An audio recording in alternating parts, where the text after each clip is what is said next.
کچھ لوگوں کو تشویش ہے کہ یہ آپس میں مناظرہ کیوں ہو رہا ہے، اور مجھے خود ایک لحاظ سے افسوس بھی ہے۔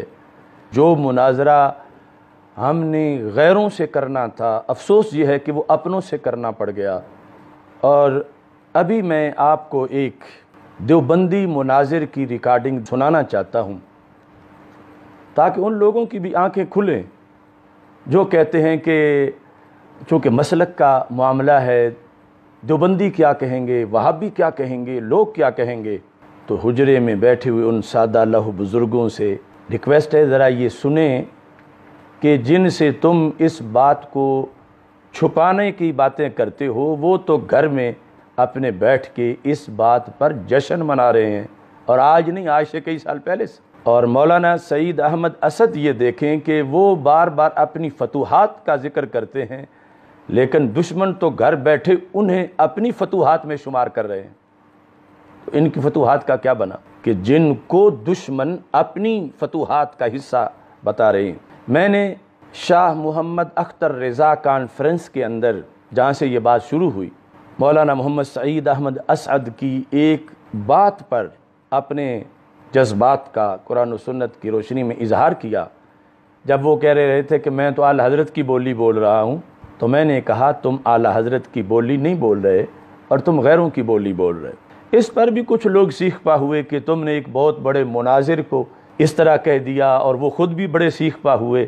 لیکن میں اللہ کا شکر ادا کرتا ہوں کہ آج میں آپ کو جو ابھی انکشاف کرنے والا ہوں، تو ہمیں نبض دیکھنے سے نبض نے بتایا کہ مولانا سعید احمد اسد کچھ کھا گئے ہیں، اور وہ بالکل مان ہی نہیں رہے تھے۔ لیکن اب یہ آڈیو کلپ آپ سنیں تو آپ کو پتہ چلے گا، باقی تبصرہ میں بعد میں کروں گا۔ یہ ایک دیوبند کا مناظر بول رہا ہے، اس کی آواز آ رہی ہے، سامنے تصویر مولانا سعید احمد اسد کی ہے، لیکن میں یہ بتانا چاہتا ہوں کہ ان کے پیچھے کیا ہے۔ سنو ذرا مولانا محمد سعید احمد اسعد کے پیچھے کیا ہے۔ کہتے ہیں نبی پاک کو نبوت اس وقت ملی جب ابھی آدم مٹی گارے کے درمیان میں تھے۔ آدم مٹی گارے کے درمیان میں تھے۔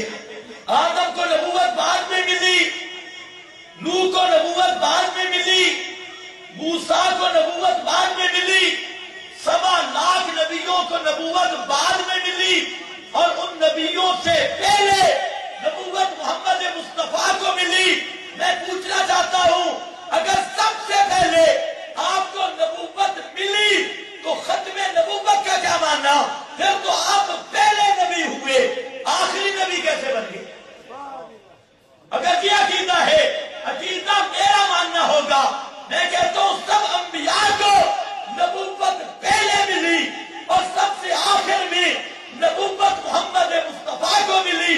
اور جب محمد مصطفیٰ کو نبوت مل گئی، لا ينبأ أحد بعدہ، آپ کے بعد اب نیا نبی بن کوئی نہیں سکتا۔ قادیانی نے کہا ایک نبی میں بعد میں آیا، میں بعد میں آیا۔ انہوں نے کہا ایک کا اگر مانے تو وہ تو ہے ختم نبوت کا منکر، اور جو 7 لاکھ بعد میں مانے وہ ختم نبوت پر دھرنا دے رہا ہے۔ آج سے 10 سال پہلے ہماری تقریریں موجود ہیں، یہ مسئلہ اللہ کے فضل سے میں نے چلایا تھا۔ تعریف بھی نعمت کے طور پہ کہتا ہوں، تم جب سب سے پہلا نبی آپ کو مانتے ہو، اول النبیین مانتے ہو، اور خاتم النبیین ہونے کے منکر ہو، آخر النبیین ہونے کے منکر ہو، یہ بات ان کے مولویوں تک پہنچی، اور سرگودے کا شیخ الحدیث جو سیال میں بھی رہا، اشرف سیالوی، اس کو بات سمجھ آ گئی، اور فیصلہ آباد کا سعید اسد، اس کو بھی بات سمجھ آ گئی۔ انہوں نے کہا یار بات تو واقعی گئی، بات تو صحیح کہتا ہے کہ ہم تو آخری نبی نہیں مانتے۔ اس اشرف سیالوی نے پھر کتاب لکھی، اس کتاب میرے پاس موجود ہے، اس کا مسودہ بھی اور پہلا ایڈیشن بھی۔ اس نے لکھا کہ نبی کریم صلی اللہ علیہ وسلم کو نبوت 40 سال کی عمر میں ملی، 40 سال کی عمر میں۔ وہ سعید اسد اور اشرف سیالوی، انہوں نے کہا دوسرے مانتے ہو نا تم ختم نبوت کے منکر ہو. یہ ان کا فتویٰ ہے صرف سیالوی کمپنی کا. اور سید اسد بریلوی اس کی تو اب تقریر بھی آ گئی. وہ کہتے ہیں کہ رضوی یہ ختم نبوت کا منکر ہے. پہلے میں کہتا تھا، کچھ مولوی ناراض ہوتے تھے. یہ اللہ کے فضل سے تحدیث بن نعمت کے طور پہ کہہ رہا ہوں کہ یہ مسئلہ میں نے شروع کیا. آج بریلویت 2 حصوں میں تقسیم ہو گئی. میں نے کہا مولویوں، باقی جب آپ کو نبوت اس وقت مل گئی تھی، اس کا مطلب یہ ہوا کہ 7 لاکھ نبی کو نبوت آپ کے بعد ملی ہے. بتاؤ ختم نبوت کا کیا معنی ہے؟ کہ پکاریں، کہتا ہے کہ ہم ختم نبوت کے لیے بیٹھے ہیں. میں نے کہا تو کیا لگتا ہے ختم نبوت کا؟ اور پورے چیلنج سے کہتا ہوں کسی بریلوی کا ختم نبوت پہ ایمان ہو سکتا ہی نہیں ہے. کسی میں ہمت بات کر کے دیکھے. پہلے میں کہتا تھا، کچھ مولوی ناراض ہوتے تھے. یہ اللہ کے فضل سے تحدیث بن نعمت کے طور پہ کہہ رہا ہوں کہ یہ مسئلہ میں نے شروع کیا. اور آج سے 10 سال پہلے میں نے ان کو چیلنج دیا کہ تمہارا ختم نبوت پہ ایمان نہیں. آج بریلویت 2 حصوں میں تقسیم ہو گئی.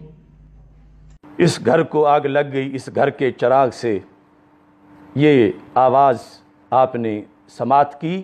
اور جن جملوں سے وہ دیوبندی اہل سنت و جماعت کو معاذ اللہ منکر ختم نبوت گردان رہا ہے، استغفر اللہ، اور تانے دے رہا ہے، وہ جملے ہو بہو آج زبان مولانا سعید احمد اسد کی ہے. اور جملے اس کے ہیں جو ابھی آپ نے سنے. اور اب آپ مولانا سعید احمد اسد کی زبان سے بھی سن لیں. حضرت صاحب، آپ کو سمجھ نہیں آ رہی، آپ قادیانیوں کو تقویت دے رہے ہیں. اس سوال کا آپ کے پاس کیا جواب ہے کہ سرکار تو ازلی نبی تھے، پھر 1,24,000 نبی بعد میں آئے، ختم نبوت میں فرق نہیں پڑا، تو ایک مرزا قادیانی کے آنے سے ختم نبوت میں فرق پڑتا ہے؟ آپ قادیانیوں کو خدا کے لیے سپیس نہ دیں. تو یہ اس کلپ کے اندر جو کچھ آپ نے سنا ہو بہو وہی ہے کہ جو ادھر سے دیوبندی مناظر کی گفتگو کے اندر اعتراض تھا کہ تم اول النبیین مانتے ہو تو پھر خاتم النبیین نہیں مان سکتے، ختم نبوت نہیں مان سکتے. تو ہو بہو وہ چیز، کوئی تھوڑا سا بھی فرق نہیں. یہ ہے وہ سازش. اور وہ کہہ رہے ہیں کہ ہمارا یہ فیض ہے ان پر، ہم نے سمجھایا تو بریلویوں میں سے 2 کو تو سمجھ آ گئی. اور اب بریلویت کے اندر یہ ہے، ایک تو ہمارا موقف رکھنے والے ہیں اور دوسرے جو ہیں وہ اہل سنت دوسرے ہیں سارے. یعنی یہ ان کو وہ اپنی فتوحات قرار دے رہے ہیں. ان کے لفظوں پر وہ اپنے گھر میں بیٹھے جشن منا رہے ہیں. آج نہیں، یہ جو گفتگو ہے اس وقت کی ہے جب ختم نبوت دھرنا دیا جا رہا تھا. اس وقت یہ مناظر یہ کہہ رہا تھا کہ ان کا ختم نبوت سے کیا تعلق ہے، یہ تو ختم نبوت کے معاذ اللہ منکر ہیں. اور نام لے کر اس نے سعید اسد کا یہ کہا کہ یہ دیکھو سعید اسد جو ہے وہ تو مان چکا ہے ہماری بات.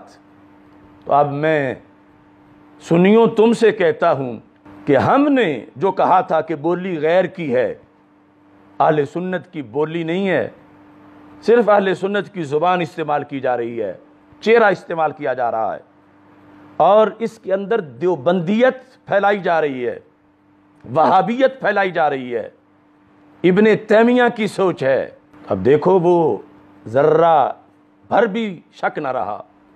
اور بالکل وہ بندہ تو ایک جلسے میں نہیں کئی جلسوں میں اس کی یہ تقریریں موجود ہیں اور وہ کہہ رہا ہے. اور یقیناً ان کو یہ سوچنا چاہیے تھا اس مسئلے پر. وہ ان کا ملاقاتی بھی ہے، اس کی ان سے ملاقات بھی ثابت ہے، کیونکہ ان کو یہ جو براڈ مائنڈڈ ہونے کا شرف حاصل ہے، لہٰذا یہ مناظرہ ہم نے کرنا ان سے تھا. اور وہ اپنی سازش میں کتنے کامیاب ہوئے کہ انہوں نے ہمارے سامنے ہمارا بندہ ہی کھڑا کر دیا تاکہ وہ ادب احترام میں اور مسلک کے لحاظ سے اس میں چشم پوشی کر جائیں گے اور ہم اپنا عقیدہ آگے پھیلاتے چلے جائیں گے اور یہ مسئلہ اس طرح ہمارا ان کے اندر رچ بس جائے گا.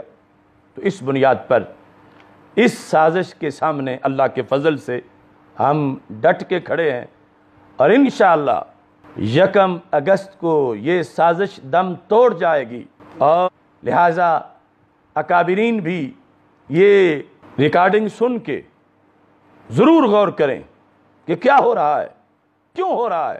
اکابرین کا بھی فرض